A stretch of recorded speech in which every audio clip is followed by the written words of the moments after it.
आज की कहानी नाग और चींटिया की।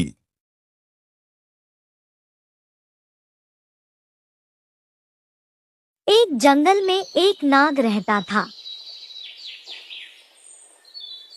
वह रोज चिड़ियों के अंडों, छिपकलियों, चूहों, मेंढकों, खरगोश एवं छोटे छोटे जानवरों को खाता रहता था। इस प्रकार छोटे छोटे जीवों को खाकर दिन भर सुस्त पड़ा रहता। कुछ दिनों में ही वह काफी लंबा मोटा हो गया। उसका घमंड भी बहुत बढ़ गया। एक दिन नाग ने सोचा, मैं जंगल में सबसे ज्यादा शक्तिशाली हूँ। मैं जंगल का राजा हूँ। अब मुझे अपनी प्रतिष्ठा और आकार के अनुकूल किसी बड़े स्थान पर रहना चाहिए। यह सोचकर उसने अपने रहने के लिए विशाल पेड़ का चुनाव किया। पेड़ के पास चींटियों का एक बिल था। वहाँ ढेर सारे मिट्टी के छोटे छोटे कण जमा थे।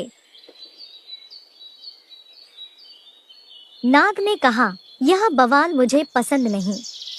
यह गंदगी यहाँ नहीं रहनी चाहिए। वह गुस्से से बिल के पास गया और उसने चींटियों से कहा, मैं नागराज हूँ, इस जंगल का राजा। मैं आदेश देता हूँ कि जल्द से जल्द इस कूड़े को यहाँ से हटाओ और चलती बनो। नागराज को देखकर अन्य जानवर थर-थर कांपने लगे, पर नन्ही चींटियों पर उसकी धौंस का कोई असर नहीं पड़ा। अब नाग का गुस्सा बहुत बढ़ गया। उसने अपनी पूंछ से बिल पर कोड़े की तरह जोर से प्रहार किया। इससे चींटियों को बहुत क्रोध आया। क्षण भर में 1000 चींटियां बिल से निकलकर बाहर आ गई। वे नाग के शरीर पर चढ़कर उसे काटने लगी। नागराज को लगा जैसे उसके शरीर में एक साथ हजारों कांटे चुभ रहे हों।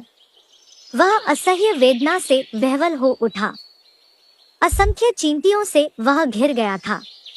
उनसे छुटकारा पाने के लिए वह छटपटाने लगा, मगर इससे कोई फायदा नहीं हुआ। कुछ देर तक वह इसी तरह संघर्ष करता रहा, पर बाद में अत्यधिक पीड़ा से उसकी जान निकल गई।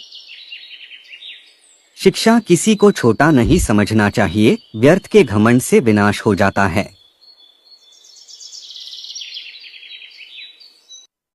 कहानी पसंद आए तो लाइक, शेयर और सब्सक्राइब जरूर करें।